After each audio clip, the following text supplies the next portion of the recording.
వచ్చిందో మీరు తెలుసుకోవాల్సి ఉంటుంది. ఉప అంటే సమీపమనందు, వసి అంటే నివసించుట. ఉపవాసము అనేటటువంటిది ఎప్పుడు పడితే అప్పుడు చెయ్యమని శాస్త్రం చెప్పలేదు. ఇది మీరు బాగా గమనించాలి. మొదట ఉపవాసము అన్నది ఎందుకు వచ్చిందో తెలుసా అండి? బాధను గుర్తెరుగుట కొరకు. ఇది ముందు తెలుసుకోవాలి. ఎందుకు గుర్తెరుగుట కొరకు అంటే, తినగలిగి తినకూడదు. మీరు తినగలరు, ఆకలి ఉంది కానీ తినరు.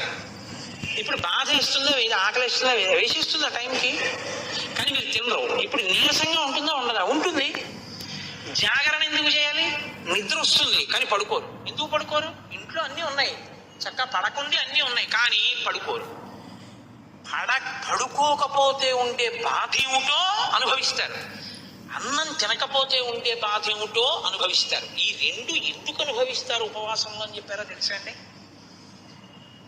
శరీరంలోంచి జీవుడు నిష్క్రమిస్తాడు, ఏదో ఒకనాడు వెళ్ళిపోవాలి, తప్పదు. ఇందులోంచి వెళ్ళిపోతాడు. వెళ్ళిపోయినప్పుడు బాధతో వెళతాడు తప్ప సంతోషంగా వెళ్ళడు. వెళ్ళిపోయేటప్పుడు చాలా సుఖంగా ఉంటుందని మీరు అనుకోవద్దు, చాలా బాధగానే ఉంటుంది. వినిర్ముక్తం అయ్యేటప్పుడు ఒక్కొక్కసారి 1,00,000 తేళ్లు పుట్టిన బాధ ఉంటుందని చెప్పారు. ఆ వినిర్ముక్తమైనప్పుడు బాధలో ఈశ్వరుడు ఎలా గుర్తొస్తాడు మీకు? ప్రయత్నపూర్వకంగా బాధలో ఈశ్వర స్మరణ మీరు అలవాటు చేసుకోవాలి. కాబట్టి తినగలిగి తినకుండా ఈశ్వర స్మరణ, పడుకోగలిగి పడుకోకుండా ఈశ్వర స్మరణ, అది జాగరణ, ఉపవాసం. అది అందుకొచ్చింది.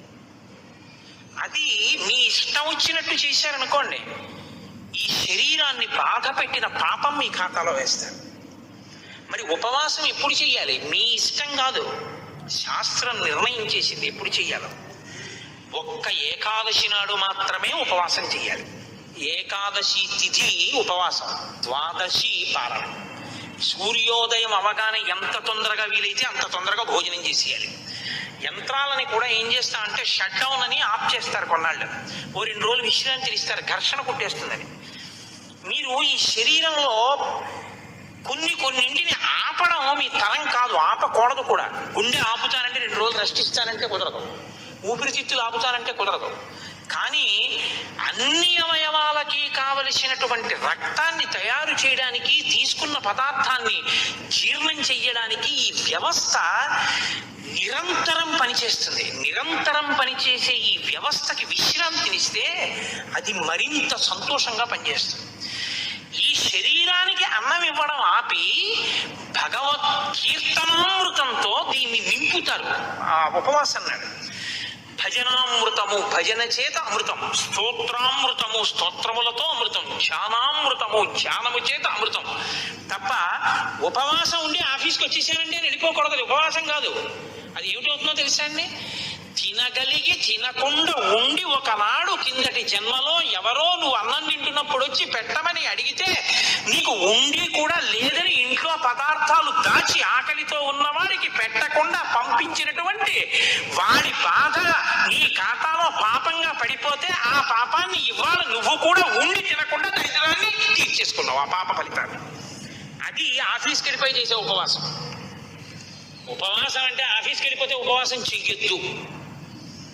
అందుకే రోజు చెయ్యండి, శనివారం చేయండి, సోమవారం చేయండి, మంగళవారం చేయండి, శాస్త్రం చెప్పలేదు.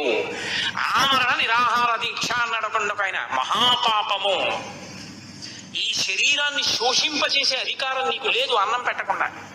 దీన్ని అన్నం పెట్టకుండా శోషింపచేస్తే ఈశ్వరుడు వ్యగ్రత పొందుతాడు. నేను ధర్మశాస్త్రం కావాలంటే మీరు బృహదారణ్యకోపనిషత్తు చూడండి. బృహదారణ్యకోపనిషత్తులో ఉపవాసం గురించి మంత్రం ఉంది. మీ ఇష్టం వచ్చినట్టు ఉపవాసం మీరు చేయడానికి వాడికి మీ ఇష్టం వచ్చినట్టు ఉపవాసం మీరు చేయడానికి వీల్లేదు. కాయ కష్టం చేసుకుని బతికే వాళ్ళని ఉపవాసాలు చేయమని మనం నిర్బంధం చేయకూడదు. వాడికి రెక్కాడితే కానీ డొక్కాడదు. ఉపవాసం ఇంతసేపే శరీరం అనుమతిస్తుంది తప్ప అంతకన్నా అనుమతించదు అనుకుంటే ఆ వ్యవధిలో ఉపవాసం ఉండాలి. ఏదో ఒక ఆయన ఉన్నాడు, ఒక 6 గంటల కన్నా ఆయన తినకుండా ఉండకూడదు. కాబట్టి ఇప్పుడు 6 గంటలు మాత్రమే ఉండి శరీరము పడిపోకుండా నిలబెట్టడానికి వీలైనటువంటి సాత్విక పదార్థంతో శరీరాన్ని నింపాలి. ఎంత తింటే కన్ను పడిపోతుందో ఆవలింత వస్తుందో అంత తినకుండా, ఎంత తింటే కడుపు నిండిపోయి కన్ను పడిపోకుండా ఉండి శరీరం నిలబడుతుందో, ఈశ్వరారాధనకి యోగ్యతతో ఉంటుందో అంత మాత్రమే పెట్టాలి. ఒక యాపిల్ పండు తిను, ఒక గ్లాసు పాలు తాగు, తప్పులేదు. అసలండి నేను ఉపవాసం, నేను స్పృహ తప్పిపోయినా తినను, నా షుగర్ రేటింగ్ పడిపోయి నేను కోమాలోకి వెళ్ళిపోయినా తినను అన్నారు అనుకోండి, అది ఉపవాసము కాదు. మీరు బాగా గుర్తుపెట్టుకోండి, అది శరీరమును శోషింపచేయుట.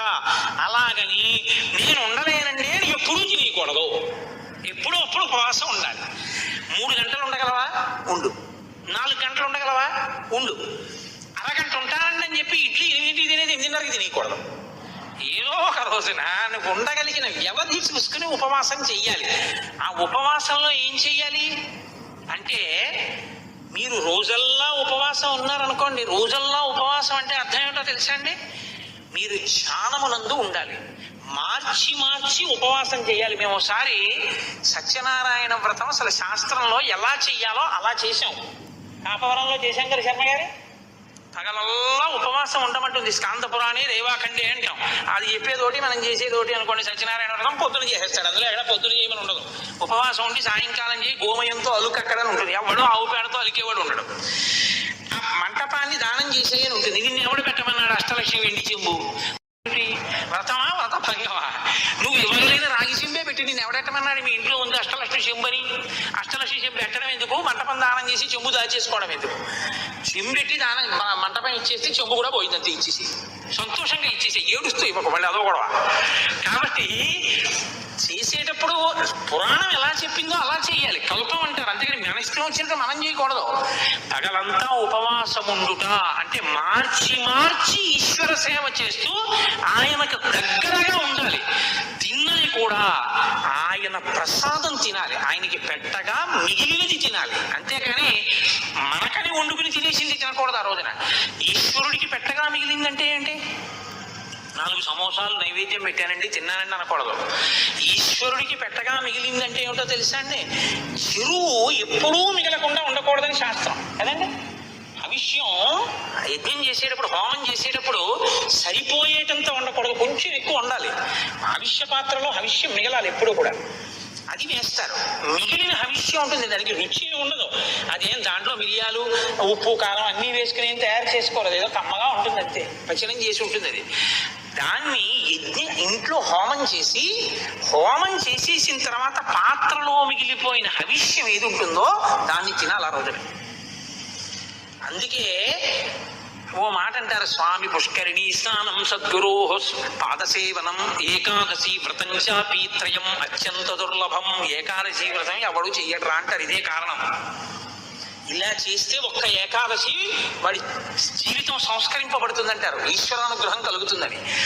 కాబట్టి ఉపవాసం ఏమిటో చెప్పినా నా కొడుక్కి కోడలికి అన్నాడు. ఎందుకు చెప్పాలి? మా అబ్బాయికి తెలుసు, మా కోడలికి తెలియదు. మా అబ్బాయి చేత మా కోడలికి చెప్పిస్తే అమ్మ బాబోయ్ ఇవాళ ఉపవాసమా అంటే మావాడు చిన్నపుచ్చుకుంటాడు. కులగురువు కదా, ఇద్దరినీ కూర్చోబెట్టి నువ్వు చెప్పాలి ఇలా చెయ్యండి. ఏమో తెలుసున్నది ఎక్కడైనా సరిగ్గా ఆచరించలేకపోతాడో. ఈశ్వరానుగ్రహం రాముడికి బాగా ఉండాలి, ఉపవాసం చెయ్యాలి, అందుకని తీసుకువెళ్ళు. ఉపవాసం చేసిన రోజు రాత్రి భార్యతో కలిసే పడుకోవాలి, కానీ మనసు కదలకూడదు. మనసు కదలకుండా పడుకోవాలంటే పూజామందిరంలో పడుకోవాలి.